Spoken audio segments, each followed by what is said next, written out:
dulce sueño, creo acariciar una carta de amor, celosamente archivada. Anda sobre las palabras, muy pero muy lentamente, y tus latidos se aparecen, el respirar de una estrella. Caminas entre recuerdos, crees no ser de este tiempo.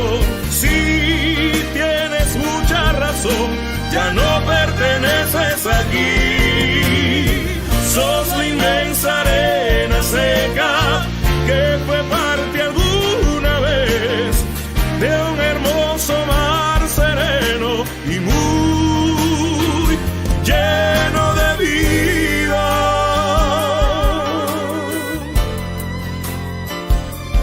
Lleno de vida.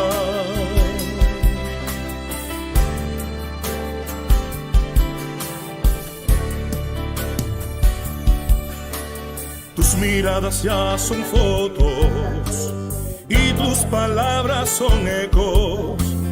Lloro cuando así te veo, te siento áspero y seco. Creo estar contemplando un digno y bello espectáculo de dioses o quizás de diablo, o tal vez solo nubes.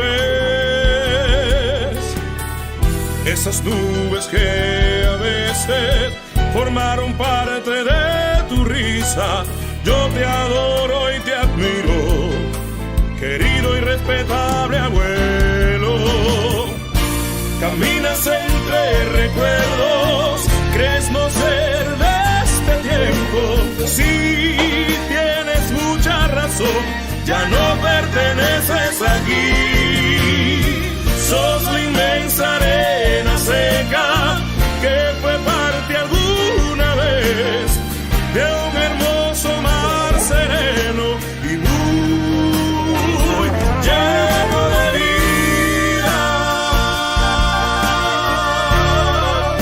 Y lleno de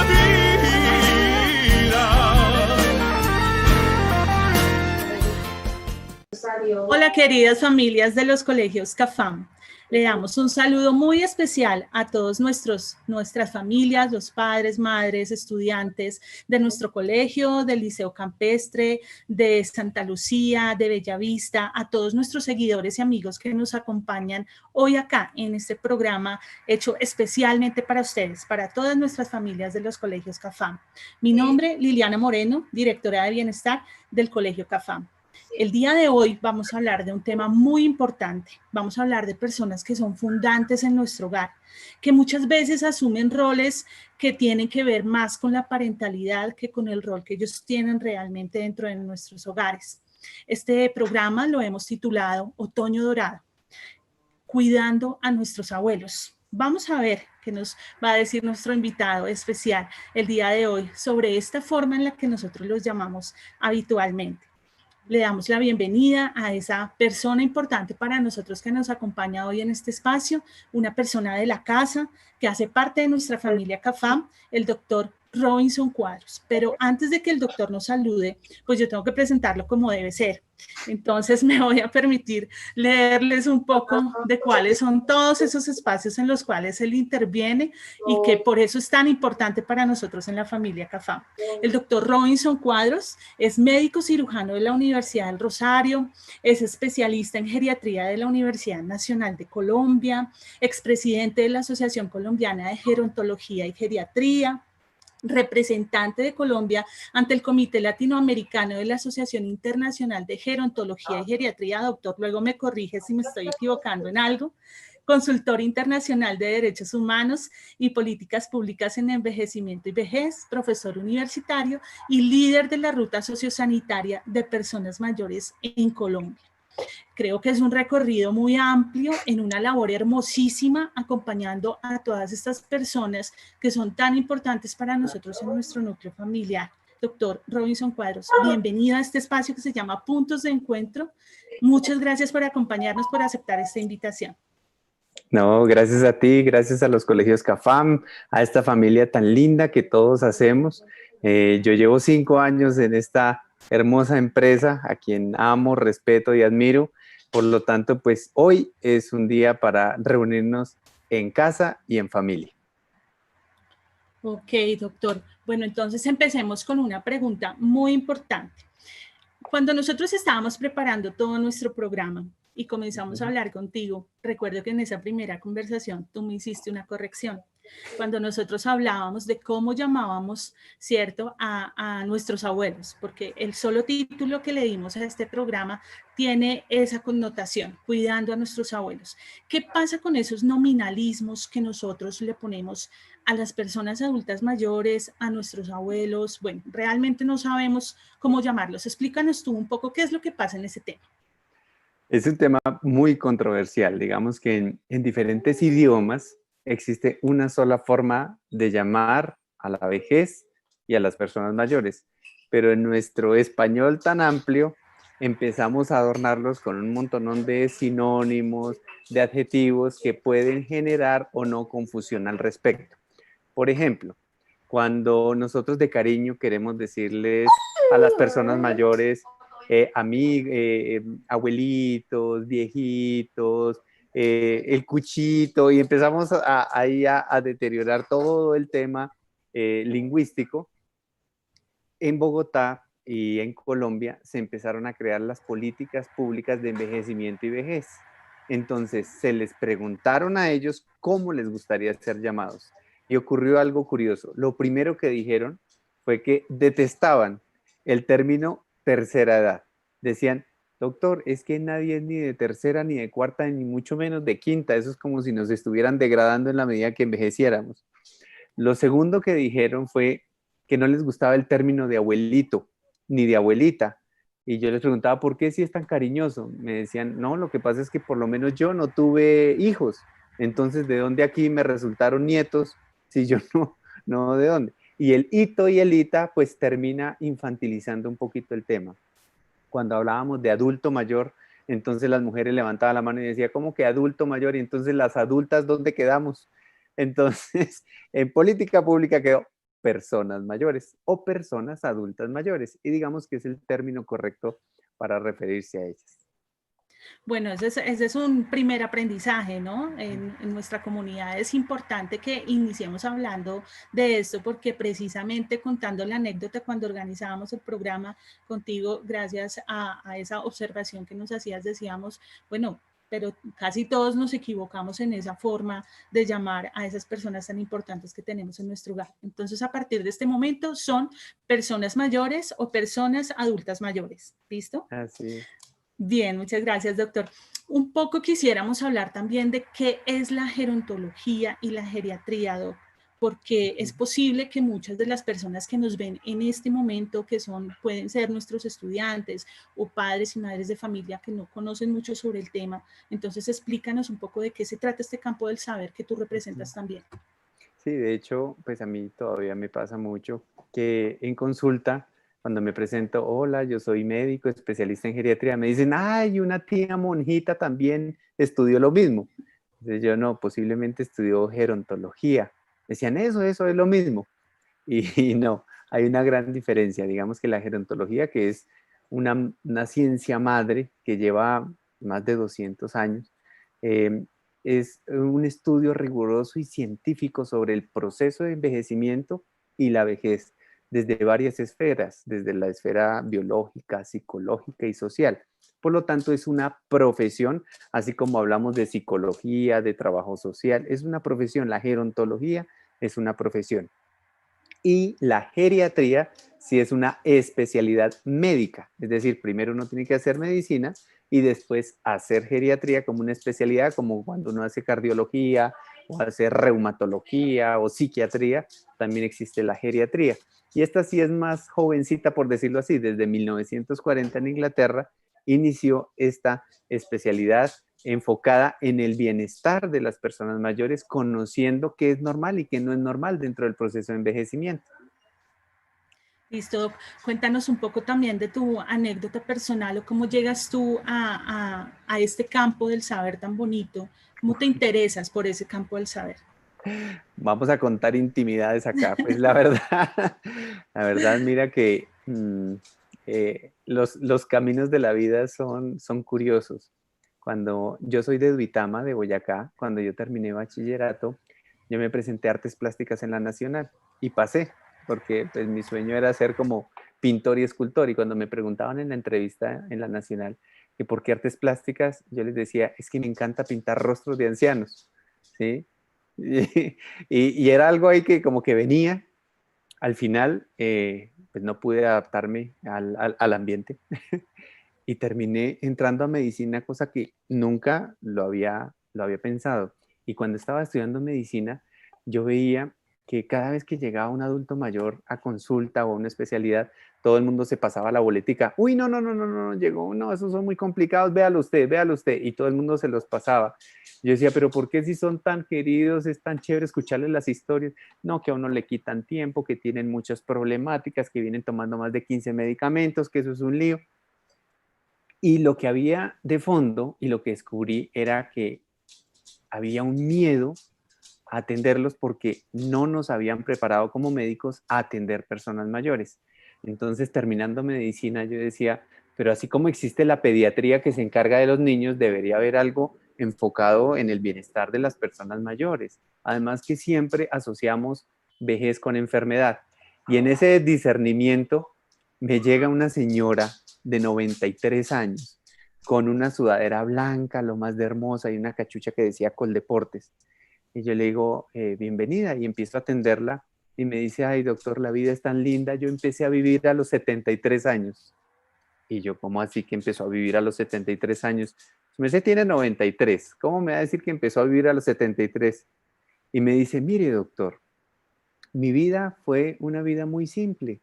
Yo me volé de mi casa cuando tenía 15 años, me vine a trabajar como servicio doméstico a Bogotá y así pasó mi vida. Ya como hacia los 30 quedé embarazada del patrón, me echaron de la casa y seguí trabajando como del servicio doméstico. Mi hija fue creciendo, mi hija se casó y se fue a vivir a los lados del Salitre, por ahí cerca del colegio. Y ella seguía trabajando a sus 73 años en Chapinero y todos los fines de semana se iba a pie a visitar a su hija. Y pasando por los laditos de Coldeportes, vi un letrero que decía Olimpiadas del Adulto Mayor. Entonces dijo, como voy como temprano para donde mi hija, voy a entrar a ver qué es eso, a chismosear. Y le dijeron, señora, bienvenida, necesitamos gente para las Olimpiadas. ¿Cuántos años tiene? Dijo, no, 73. Listo, la vamos a inscribir en atletismo, salto, jabalina y tiro, una cosa así, que ella decía, no, pues yo sé que es atletismo, pero el resto no tengo ni idea. Además, yo vengo a visitar a una hija, sino que me metí de chismosa. Le dijeron, no, no se preocupe, ¿usted a qué se dedica? Y cuando ella dice que todos los fines de semana se daba esta caminata, le dice, no, usted está más que preparada, inscrita. Y ella me empieza a decir, pues doctor, yo me fui como animando, pero no sabía que las competencias distritales del adulto mayor eran en 2 meses. Entonces, pues yo representé a mi localidad y doctor, no me lo va a creer, quedé campeona en las 5 categorías. Nunca en mi vida me habían aplaudido, nunca me habían puesto una medalla. Y yo me sentía la mujer más feliz y les di a todos las gracias cuando me dijeron, no, aquí no termina todo, te vas a representar a Bogotá a las nacionales de Cali. Pero yo nunca me he montado en un avión, yo ya tengo 73 años. Yo, no, no, no, se va para los nacionales en 3 meses. Y ella dice, y yo montada en un avión y llegué a Cali y doctor, quedé campeona en las 5 categorías, doctor, yo era feliz, salí en un periódico, me entrevistaban en la radio, mi vida cambió y yo pues dije, ahora sí puedo morir en paz. Cuando le dijeron, no, te vas para Alemania a representar a Colombia. Doctor, para no hacerle largo el cuento, he conocido más de 48 países, ¿sí? Tengo amigos por todo el mundo, Coldeportes me regaló una casita que se la di a mi hija y mi vida es felicidad. Ahora entiende por qué inicié a vivir a los 73 y eso me llevó a pensar que podemos cambiar la forma de envejecer, que nosotros verdaderamente podemos darle un tinte adecuado a nuestras vidas, pero necesitamos un entorno que lo empuje a hacerlo. Claro, esa experiencia fue única, me imagino, para ti, Doc, escuchando a esta persona adulta mayor, para no equivocarme con el término, con toda esa experiencia de vida tan hermosa y realmente empezando a vivir a sus 73 años, ¿no? O sea, Sí. increíble. Ahora quisiéramos tocar precisamente ese tema en particular en relación con la situación que estamos viviendo ahorita. Nosotros empezamos a ver que con toda esta cuestión de la pandemia, del COVID-19, uno de los principales grupos poblacionales afectados fueron los adultos mayores. Fueron los primeros que entraron en confinamiento. Se hablaba particularmente cuando todo comienza en Europa de que el mayor número de personas fallecidas por la pandemia eran adultos mayores. ¿Cuáles han sido esas afectaciones en Colombia, particularmente tú que estás cerca de esa población y trabajando con ellos? ¿Cuáles han sido las mayores afectaciones desde la parte psicosocial y de la parte de salud para nuestros adultos mayores, personas Ujú. adultos mayores? Pues sí, lo cierto es que lamentablemente este virus pues afecta principalmente de manera grave a las personas mayores. Pero mira que no son las que más se contagian. Los que más se contagian son los jóvenes y la edad media, pero los que más se complican son las personas mayores. Aquí en Colombia, el 73% de los que han fallecido, pues son lamentablemente personas mayores. Por eso, digamos, en ese afán de proteger y de protegerlos, los estados han decretado unos mecanismos de aislamiento un poco severos y fuertes, donde a veces es difícil comprender este tipo de, de reglamentación, donde ellos se han sentido castigados, se han sentido aislados. Y pues todo esto claramente, a pesar de que hemos salvado muchas vidas, también ha generado unas consecuencias a nivel personal. Ha aumentado las crisis de ansiedad, de depresión, de sensación de desamparo, trastornos nutricionales, trastornos de sueño y pues la relación y la convivencia familiar también se ha deteriorado en muchos casos porque no estábamos acostumbrados a convivir tanto tiempo con las personas mayores. Y muchas, por otro lado, también quedaron solitas y se sienten pues que les falta su red de apoyo. Entonces son varios panoramas que tenemos que verlo desde lo positivo y desde lo negativo. En el programa de CAFAM de personas mayores estábamos haciendo un té compartido en estos días virtual y una parejita que tenemos, una señora dijo, yo quiero hablar y dice, yo quiero comentarles que mi esposo tiene un genio horrible. Mi esposo siempre ha sido mandón, ¿sí? Y el señor al pie, ¿no? Mi esposo siempre ha sido mandón, mi esposo siempre ha sido lo que él diga, muy voluntarioso. Pero esta pandemia me ha hecho descubrir un hombre totalmente diferente, un hombre amoroso, tierno, cariñoso.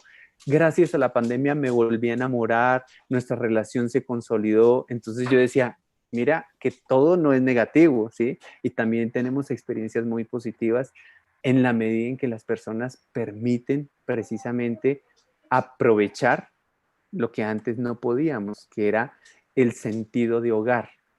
Y es que nosotros hablamos de hogar, pero verdaderamente tenemos es lugares de paso, donde vamos a dormir mientras trabajamos, porque todo gira en torno al trabajo. En este momento estamos retomando el concepto de hogar y esto también es lo positivo. Bueno, nos preguntan aquí, vamos con una pregunta de nuestros seguidores, de nuestras familias que nos están acompañando en este espacio tan importante frente a lo que tú estás diciendo en este momento y nos dicen ellos, ¿qué podemos hacer? O sea, ¿qué podemos hacer en este momento en el que se supone que nosotros no tenemos que visitarlos, que no tenemos que acompañarlos precisamente porque podemos ponerlos en riesgo frente al virus? A distancia, ¿qué podemos hacer cuando muchos de ellos, por ejemplo, no tienen acceso a la tecnología porque no saben manejar las herramientas tecnológicas, por ejemplo? Uh-huh. Digamos que esta pandemia y esta cuarentena nos ha llevado a ser muy creativos, muy creativos. Antes llamábamos a nuestros papás cada 3 días, cada 8 días. Esto nos obliga a estar más pendientes que nunca, llamadas telefónicas diarias o videollamadas diarias o saludos radiales, ¿sí? Porque a las personas mayores les gusta mucho escuchar radio. Entonces hay familias que aprovechan la radio para enviar los saludos a sus papás que están en el campo o están en la ruralidad y que no saben manejar pues un celular. Y esta es una forma de acompañarlos. Uno tiene que ser muy creativo. He visto familias que han hecho videos con amigos de las personas mayores, han hecho un recuento de fotos antiguas y la comunicación virtual se ha hecho cada vez más afectiva y efectiva. Antes nosotros llamábamos a nuestros papás y hablábamos puro lenguaje hospitalario. ¿Cómo amaneció? ¿Cómo se siente? ¿Se está tomando los medicamentos? Puro lenguaje hospitalario. Ahora es, mamá, me acordé de una canción que me cantabas cuando eras pequeñita y la encontré. ¿Quieres que te la cante? Y se empiezan a generar nuevos lenguajes. Y ahí es donde nosotros tenemos que despertar toda la creatividad. Bien, hablemos ahora, doctor Cuadros, en la preparación, digamos, de todo este programa, pues nosotros haciendo la consulta, la indagación frente a lo que pasa con los adultos mayores en Colombia, con las personas adultas mayores en Colombia, nos encontrábamos con investigaciones de la Universidad Manuela Beltrán y de otras universidades importantes del país, en donde tocaban puntualmente el asunto del deterioro cognitivo en la mal llamada tercera edad, ¿sí? Entonces, sí nos gustaría que tú nos orientaras desde tu conocimiento, desde tu saber, qué es lo que pasa con el adulto mayor, con las personas adultas mayores en esta etapa de la vida que hace que esa parte cognitiva se vaya deteriorando con el paso del tiempo, para poder entender un poco más a qué vamos a llegar todos, ¿no? Porque pues también todos vamos a pasar por esa etapa. Lo primero que debemos comprender es que la vejez es un concepto dinámico, ¿sí? Cuando tú te encuentras con una amiga de infancia o de colegio que hacía mucho tiempo no veías, lo primero que se te viene en la cabeza es, uy, ¿cómo está de vieja? ¿Cierto? Y le ponemos apellido, ¿cómo está de vieja y acabada? Y, y se nos olvida pensar que la otra persona que nos está mirando seguramente está pensando lo mismo de nosotros, ¿sí? Es decir, que los demás envejecen, nosotros no. De hecho, yo me acuerdo un amigo de 84 años, me decía, Robinson, no vas a entender lo que me pasó. Iba caminando por la 11 y me atravesé en la ciclovía y me tumbó una bicicleta. Y yo en el piso empecé a escuchar que la gente gritaba, ayuden al viejito, ayuden al viejito. Y él decía, inmediatamente yo me paré a ayudar al viejito. Y resulta y pasa que el viejito era yo. ¿Mm? Entonces, no comprendemos en qué momento nos hacemos viejos. Y como no tenemos ese radar de autoconocimiento, pues simplemente empezamos a echarle la culpa de todo lo que pasa a los años. Ay, ya me están doliendo las articulaciones, eso ya es la vejez. Ay, se me están olvidando dónde dejo las llaves, dónde, eso es que esa es ya la vejez. Yo ya no estoy durmiendo bien, es que los años no llegan solos. Y empezamos a echarle la culpa a los años, ¿sí? Y pues vamos al médico y el médico dice, sí, eso es por los años, eso es paciencia, ya se fue la juventud. Y cuando nos refuerzan ese concepto, pues no la creemos. Y verdaderamente, dentro de los cambios fisiológicos del envejecimiento, nunca se pierde la memoria, ¿sí? Nunca se alteran lo que normalmente nos dicen que se alteran con los años. Hay más predisposición a algunos tipos de enfermedades, pero hay que conocerlas para detectarlas a tiempo y consultarlas. Entonces, digamos que, por ejemplo, si yo te digo, ¿cómo envejece la lengua? ¿Mm? Dice, ay, ¿la lengua envejece? Claro, las papilas gustativas van cambiando. Y, por ejemplo, los sabores agrio y amargo después de los 80 años casi no se perciben tan bien. Pero, de manera compensatoria, las papilas gustativas del dulce se crecen un poquito más, por lo tanto nos encanta más el dulce después de los 70, ¿sí? Y uno ve muchas personas mayores que cargan sus dulcecitos en los bolsillos y esperémonos al postre, ¿m? Porque verdaderamente se disfruta. Son cambios adaptativos. ¿Qué pasa a nivel de memoria o a nivel cerebral? Se empiezan a mejorar varios conceptos, ¿sí? Desde el punto de vista neurocognitivo, como es la memoria cristalizada, la que tiene que ver con las experiencias. Por eso las personas mayores son más reflexivas, más profundas en su pensamiento, son más dadas al perdón, ¿sí? Y a la trascendencia. Y digamos que se complica, por otro lado, la multitarea. Entonces se dificulta hacer todo al mismo tiempo, pero una por una las hacen perfectamente bien. Entonces, cuando conocemos verdaderamente qué pasa y qué no pasa, empezamos a quitarnos miedos y bobadas y rompemos esos estereotipos como que el loro viejo no aprende a hablar, ¿cierto? Cuando eso solo le pasa a los loros. Pero entonces nosotros decimos, ay mamá, usted a esta edad va, es que curso de guitarra, ¿ya para qué? Ay papá, usted que se va a meter es que aprender idiomas, ¿ya para qué? Y nosotros somos los que nos encargamos de romperle sus capacidades y sus potencialidades. De cortarle las alas, diríamos, y Así es. las expectativas que tienen en esa etapa de la vida tan importante y tan bonita. Tenemos preguntas de nuestros invitados en nuestro espacio de YouTube.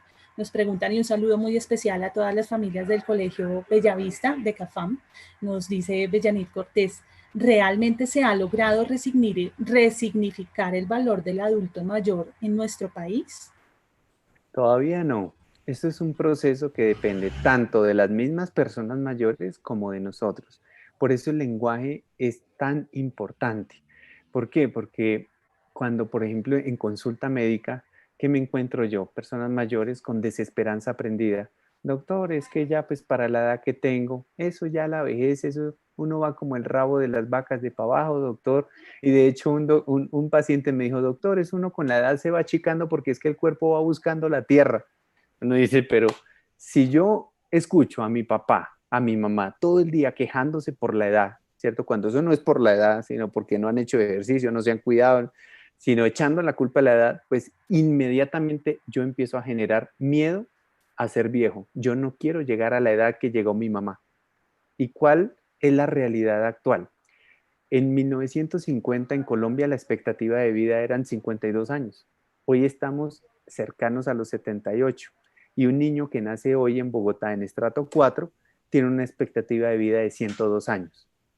Por lo tanto, imaginarnos nuestra vejez después de los 90 o después de los 100 cada vez va a ser más frecuente.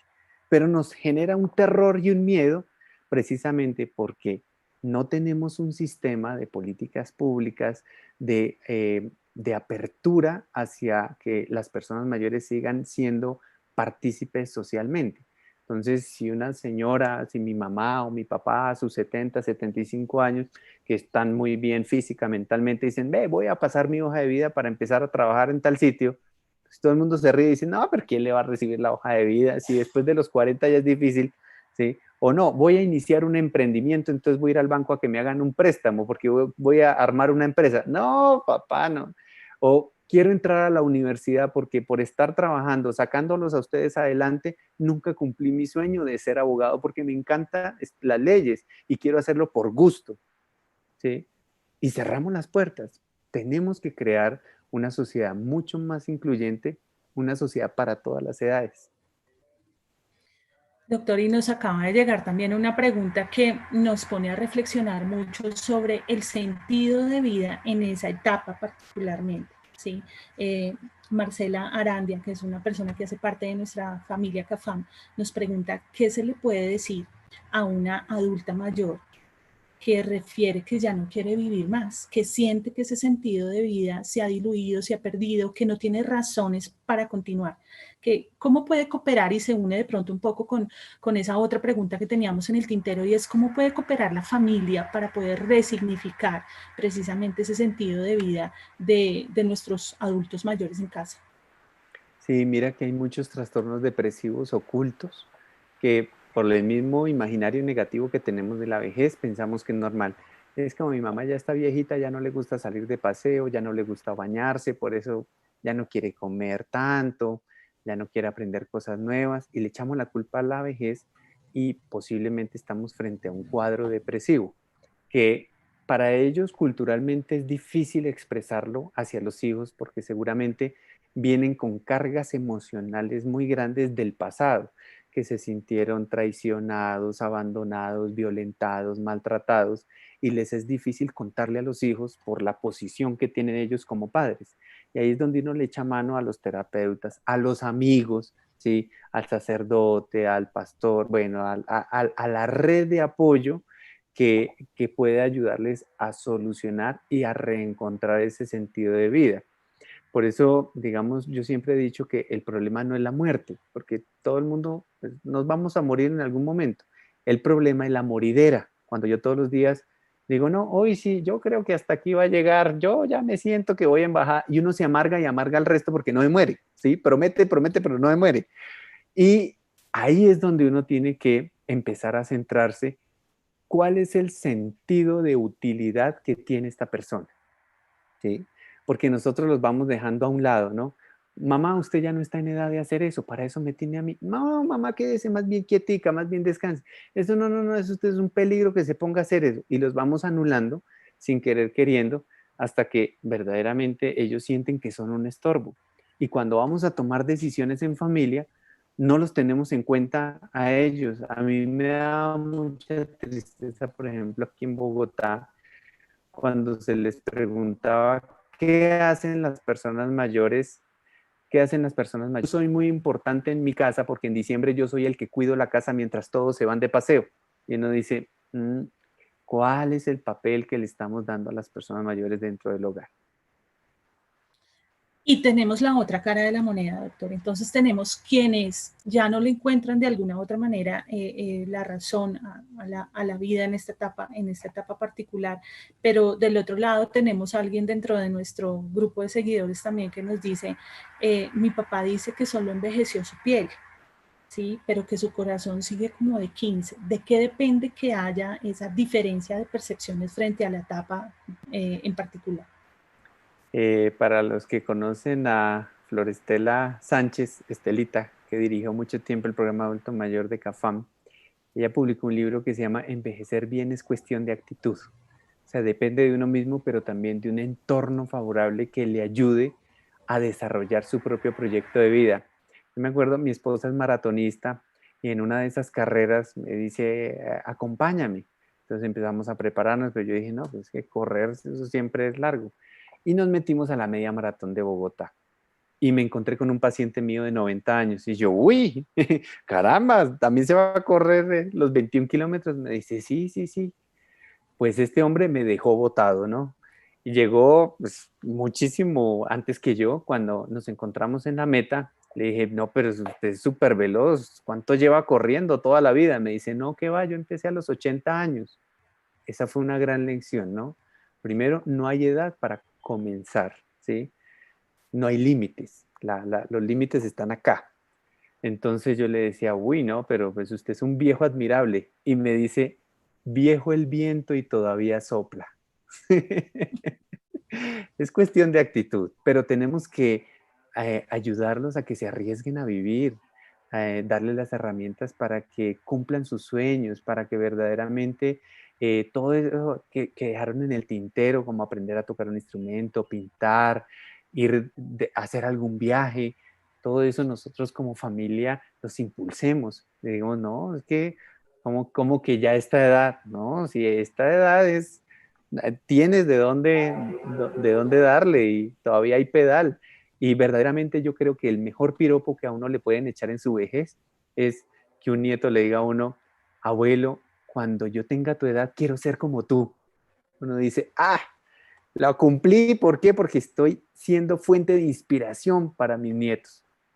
No que digan, uy, yo sí no quiero llegar a esa edad porque, mire, ese acabado, gruñón, tacaño. Y ese es el sentido de vida. Ayudemos a descubrir el sentido de vida. Ok, entonces en ese sentido la familia es un factor fundamental para que ellos continúen teniendo de alguna u otra forma proyectos, ¿no? Y que Sí. puedan llevarlos a cabo de alguna forma. Esas posiciones, entiendo, desde lo que nos enseñas el día de hoy, doctor, tiene mucho que ver también con ese rol de la familia y cómo los ayudamos a permanecer de alguna u otra forma anclados con esa esperanza de vivir y con esas ganas de hacer muchas cosas.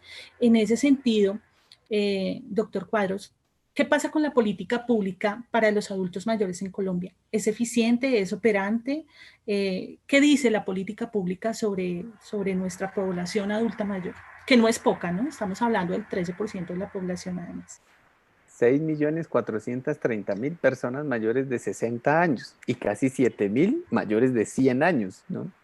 Entonces, digamos que Colombia tiene algo muy bonito y es que escribe hermosísimo sobre el papel. Entonces tenemos unas políticas públicas maravillosas, donde hablamos de derechos humanos, donde hablamos de envejecimiento activo, donde la promoción del desarrollo humano, pero que en la práctica no se lleva a cabo. ¿Mm?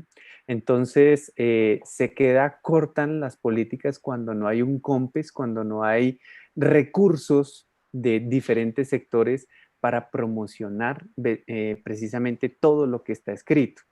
Entonces, si ustedes buscan política colombiana de envejecimiento humano y vejez, van a encontrar cosas maravillosas, ¿sí? Y de hecho muchos departamentos y varias regiones del país tienen su propia política de acuerdo a sus necesidades.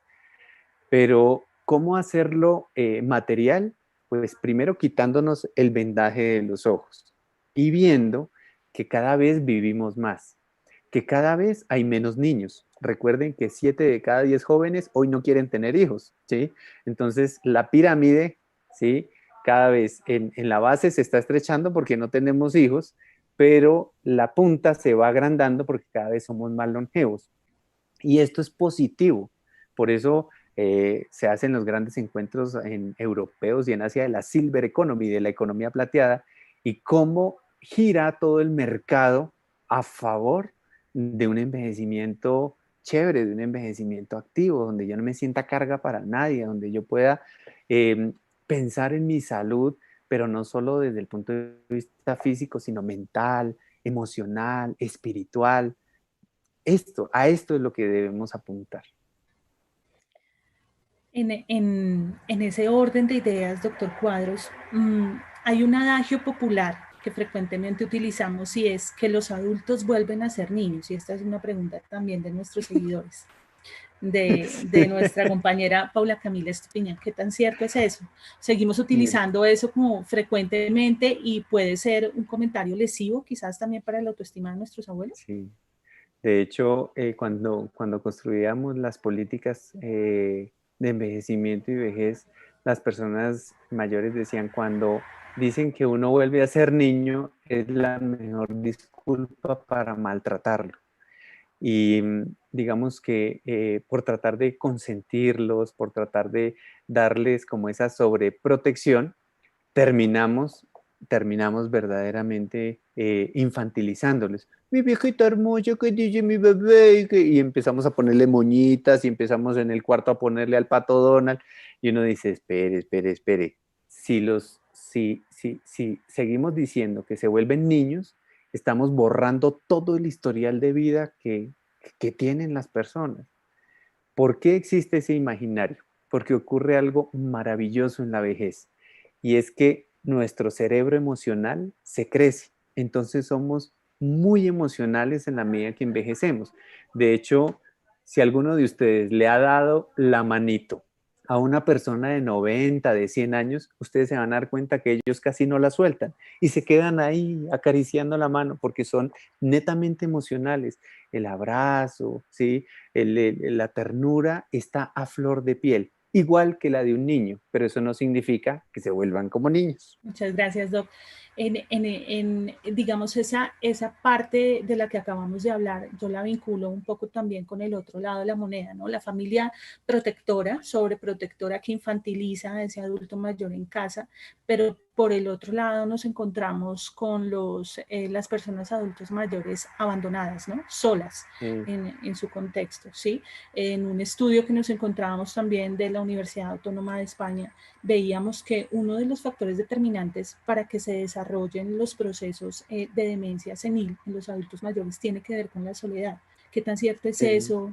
¿Cómo puedes orientarnos en ese sentido para poder comprender un poco qué es lo que significa la soledad para nuestros adultos mayores? Mira que es un tema importantísimo. Cuando yo trabajaba en el Ministerio de Salud, en el 2015 hicimos una encuesta para ver cuántas personas mayores en Colombia viven absolutamente solas. Y encontramos que el 9.3% de la población mayor de 60 años viven solas, 2015. En diciembre del 2018, cuando sale el censo del DANE, vuelven a hacer la misma pregunta y encuentran que es el 18%. Del 2015 al 2018, ¿sí? ocurrió un fenómeno grandísimo de soledad. Estamos envejeciendo solos y solas. Y estamos envejeciendo con un fenómeno de poca participación social. Nos estamos aislando. Y este aislamiento no voluntario, no es que yo quiera estar en soledad para meditar, para conectarme espiritualmente, sino porque me tocó, hace mucho daño. Aumenta el riesgo de depresión, de trastornos alimenticios, de desacondicionamiento, de caídas, de fracturas. O sea, verdaderamente afecta más de lo que pensamos. Y esto, pues digamos, esta pandemia de la soledad, tenemos que tenerla presente. ¿Para qué? Para reactivar nuestras redes sociales. Por eso son tan importantes en la vejez los amigos, más que los hijos o la misma pareja. Los amigos son fundamentales en la vejez. Pero muchos dicen, ay, pero es que a mí ya se me murieron todos.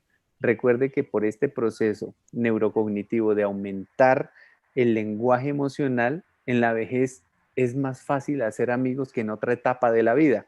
Por eso uno ve que acompaña a su mamá al médico o al banco y uno se da una vuelta y ella ya está hablando con la vecina, ya se sabe la historia del otro. Ellos tienen una facilidad de relacionarse y esto hay que aprovecharlo para hacer redes de amigos. Escucharlos, ¿no? A veces también tienen mucho que decir, a veces tienen mucho que contar de lo que fue su día y quizás pasamos eso por encima, ¿no? Le damos más importancia a esas cosas que son nuestra rutina diaria que a lo que pudo haber sido la rutina de ellos en el transcurso del día. Cuando nosotros volvemos a la casa luego de las jornadas extensas de trabajo que tenemos, ellos han permanecido solos, ¿no? Tú mencionaste una cosa muy importante, Doc, cuando hablaste del tema nutricional en esos estados, digamos, de soledad y que se ve implicada toda la salud física de los adultos mayores. ¿Qué cambios hay en esta etapa de la vida, particularmente desde la nutrición, y qué tenemos que tener en cuenta nosotros como familiares para poderlos cuidar a ellos en esa parte de la nutrición para que aporte a su salud física? Sí, mira que ese es un tema fundamental porque siempre nos hablan de la dieta balanceada, pero nosotros no tenemos báscula para balancear la dieta. Entonces, tenemos que ser muy concretos y es qué necesitamos en la medida que envejecemos que verdaderamente nos va a beneficiar en todo nuestro sistema inmunológico y en todo nuestro sistema osteomuscular. Entonces, lo primero que hay que tener en cuenta es que en la medida que envejecemos necesitamos más cantidad de aporte de proteína, ¿sí? Más cantidad de carnes, más cantidad de huevos y más cantidad de lácteos. ¿Por qué? Porque el músculo se alimenta de proteína y si yo quiero ser independiente, moverme, hacer mis cosas, no sentirme cansado, ¿no? Pues tengo que tener buen aporte de proteína para que yo pueda responder al ejercicio. Y lo segundo son, digamos, hay que tener en cuenta dos vitaminas fundamentales en la vejez, que es la vitamina B12, que principalmente viene en las carnes y favorece todo el tema neurocognitivo, de aprendizaje, de memoria y de sensopercepción para evitar caídas, y la vitamina D, que viene del sol, que ayuda a muchos procesos del sueño, del estrés, de la atención, de la misma salud visual y neuronal, y que es importante tenerlo en cuenta, sobre todo en este tiempo de pandemia donde dicen, pero doctor, ¿y cómo hago para tomar el sol? Y dice, es fácil sacar las manitos por la ventana, ¿sí? O mirar cómo verdaderamente me busco la manera de recibir el sol directamente para sintetizar vitamina D. Digamos, si nos quedamos con esos tres conceptos, pues es fundamental dentro de la nutrición. Que definitivamente no debemos incluir dentro de esa dieta de nuestros abuelos para no perjudicarlos en su sistema digestivo. Pues mira, digamos que hay algo que verdaderamente no se recomienda en adultos mayores y es, por ejemplo, el consumo de vitamina A. Gracias al proceso de envejecimiento se absorbe mucho más rápido la vitamina A después de los 60 años que a otra edad. Entonces, suplementarlos con vitamina A hace que el hígado sufra y verdaderamente pueda haber una toxicidad por vitamina A. Y así ocurre con otros tipos de sustancias que a veces por ir a más vamos a menos. e interactúan con los medicamentos que están tomando.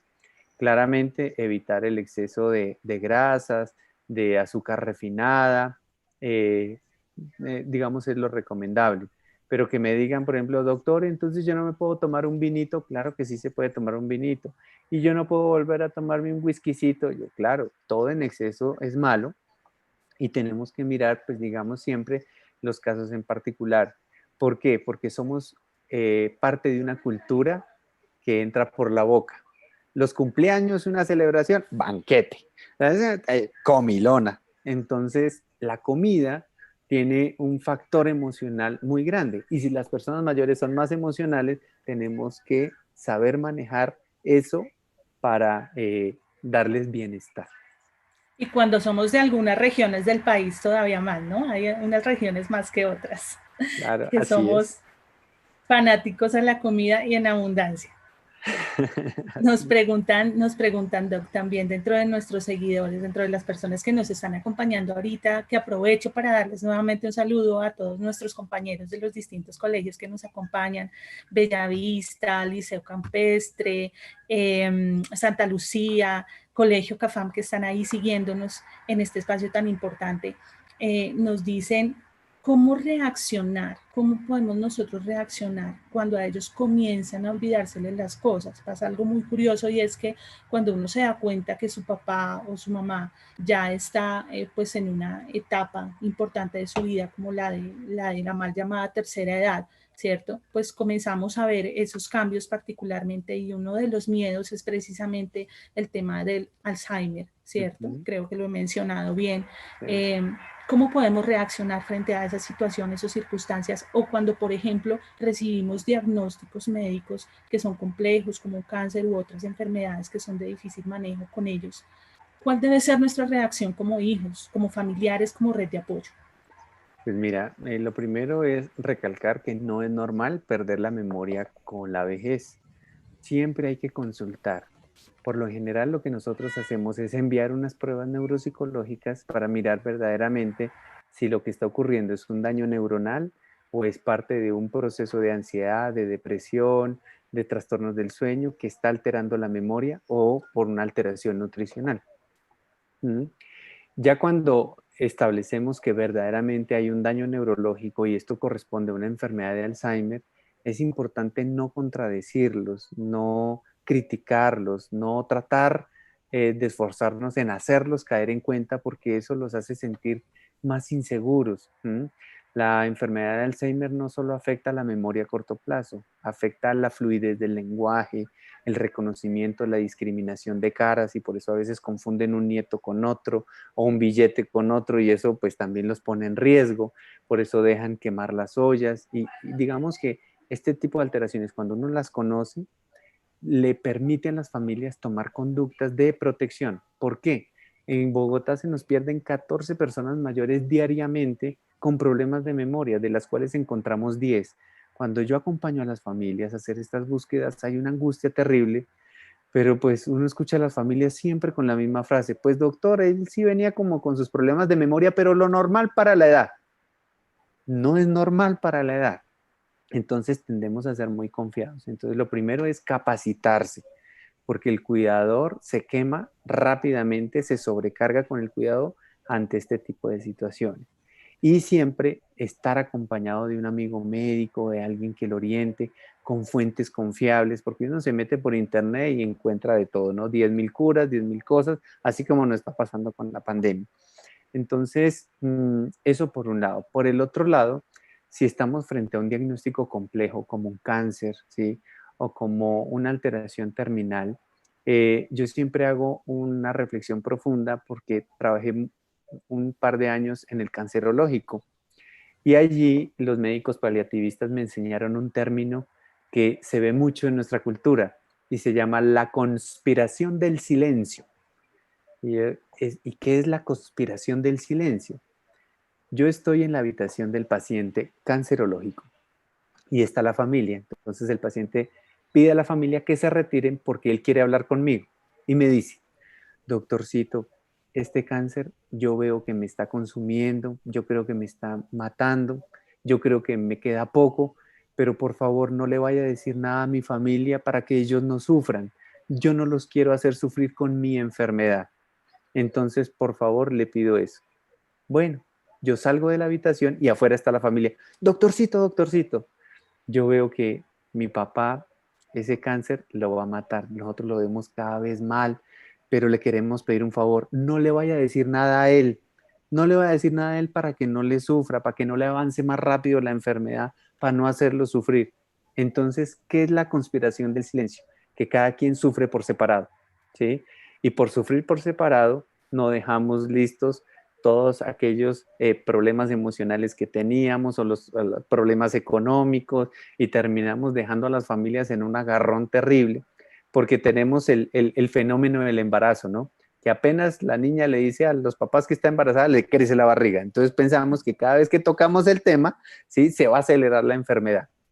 Y lo que debemos pensar es cómo nos apoyamos para que no sufra una sola parte, sino para que verdaderamente podamos entre todos apoyar.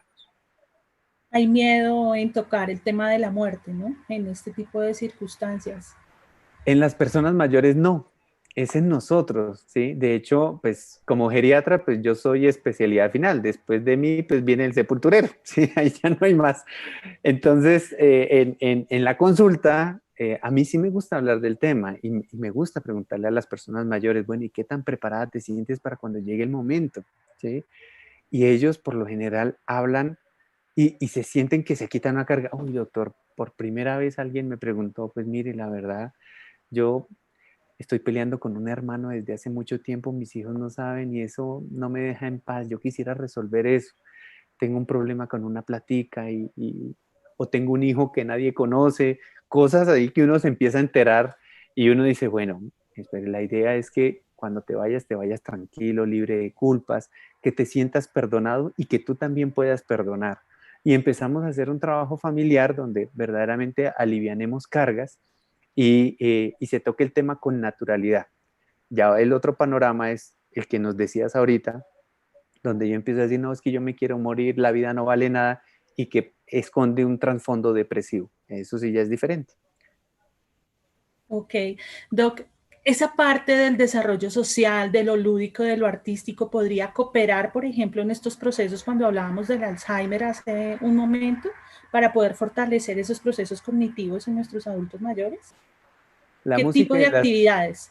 digamos que cuando hacemos resonancias magnéticas cerebrales dinámicas, hacemos tractografías cerebrales y miramos cómo se activan diferentes zonas del cerebro con la música, con la pintura, ¿sí?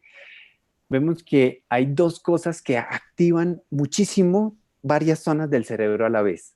Es la música y ojalá acompañada de baile y las oraciones, ¿sí? Y son dos herramientas terapéuticas que tenemos a la mano, ¿sí? Porque yo puedo bailar así sea sentado en una silla, ¿sí?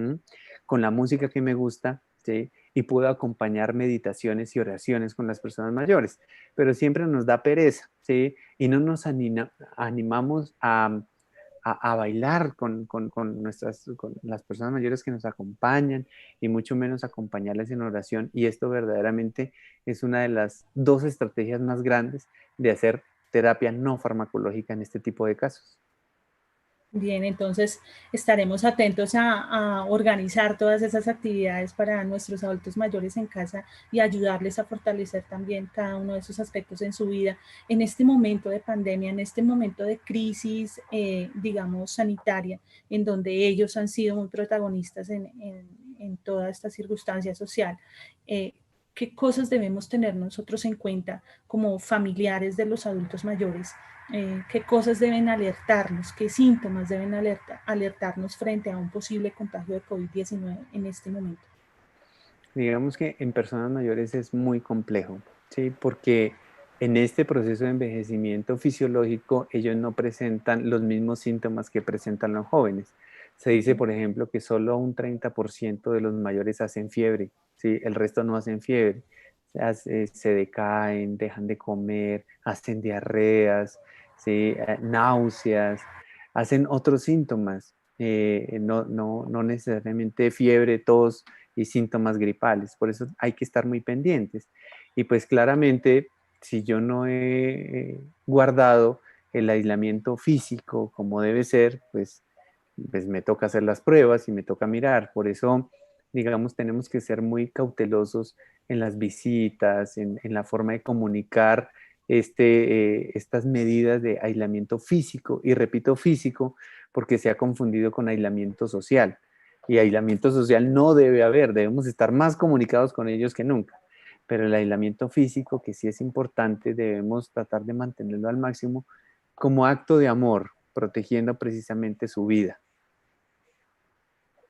Bien, Doc, y ya para concluir este espacio tan interesante de tanto aprendizaje, de este diálogo tan bonito que hemos tenido al respecto de nuestros adultos mayores, digamos que era una promesa también que teníamos como colegio con nuestra población.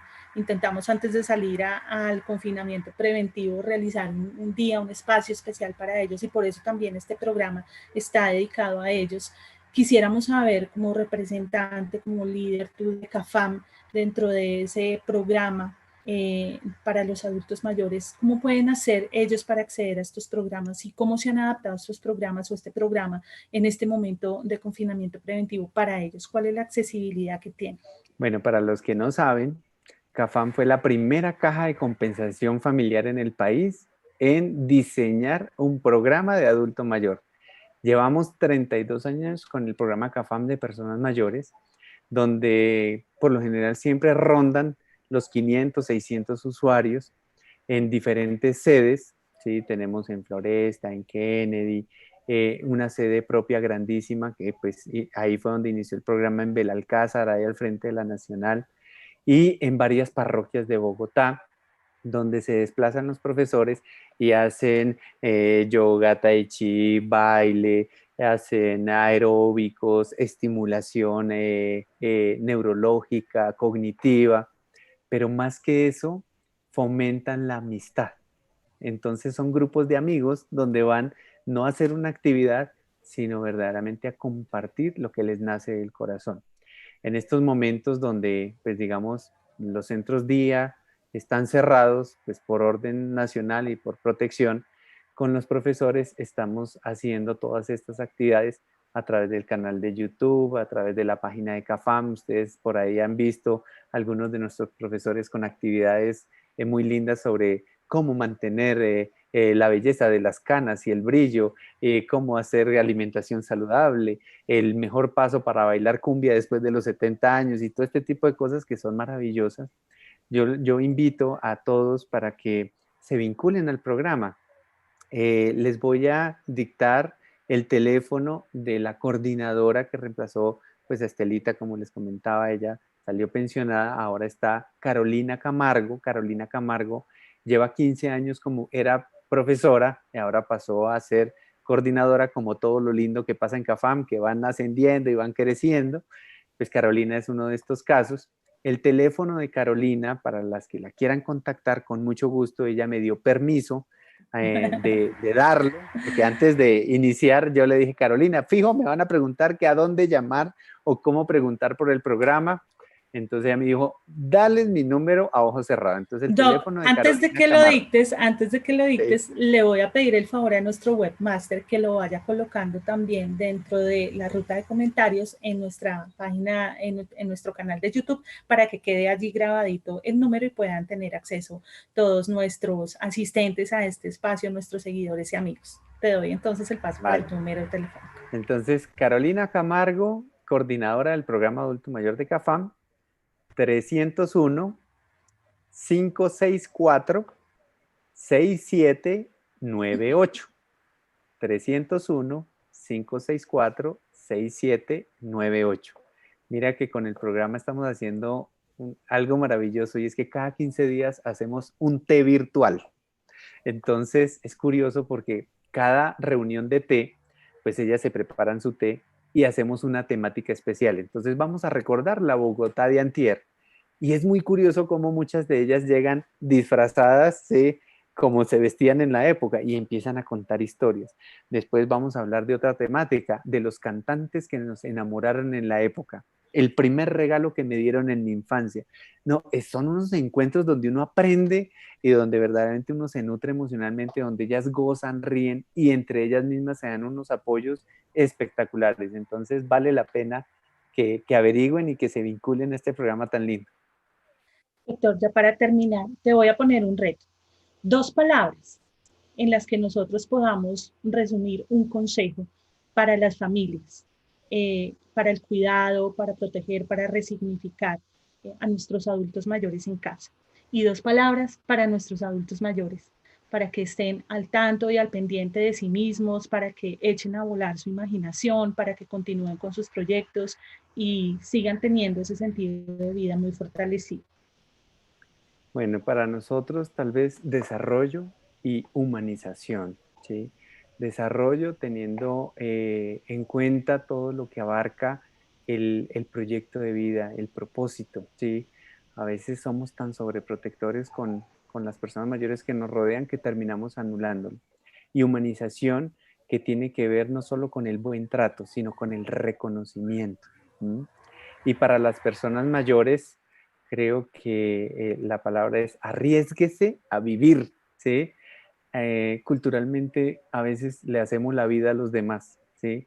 Entonces hay frases tan horribles como, mijita, si usted está feliz, yo voy a ser feliz. Y mijito, si usted está bien, yo voy a estar bien. Le delegamos la felicidad y el bienestar al otro sin pensar verdaderamente que si nosotros somos felices y estamos bien, todo nuestro entorno va a estar bien. Entonces piensen en ustedes, ustedes son el tesoro de la sociedad. Entonces cuenten con un amigo, cuenten con CAFAM, cuenten con los colegios que tienen unos directivos maravillosos y bueno, ahí estamos para construir sociedad. Un agradecimiento muy especial, doctor Robinson Cuadros. Gracias por estar con nosotros en este espacio tan bonito, tan significativo, tan para nuestras familias, con ese sentido social tan importante. Sin duda hemos traído al mejor para compartir con nuestras familias en este espacio y les agradecemos a todos por seguirnos, por acompañarnos, por estar con nosotros y estar atentos todos los jueves a las 6 de la tarde en este su programa Puntos de Encuentro. Muchísimas gracias, doctor, nuevamente. Un abrazo fraterno y a todas nuestras familias no se les olvide, la próxima semana vamos a tener un programa muy especial. Vamos a hablar de derecho de familia. Vamos a estar con un abogado experto en familia que nos va a tocar temas muy importantes, no solamente en el marco de este proceso de confinamiento preventivo, sino al respecto de todo lo que tiene que ver con problemáticas como violencia intrafamiliar. Entonces los esperamos ahí muy puntuales a las 6 de la tarde. Muchas gracias a todos por estar con nosotros. Vale, chao, chao. Gracias.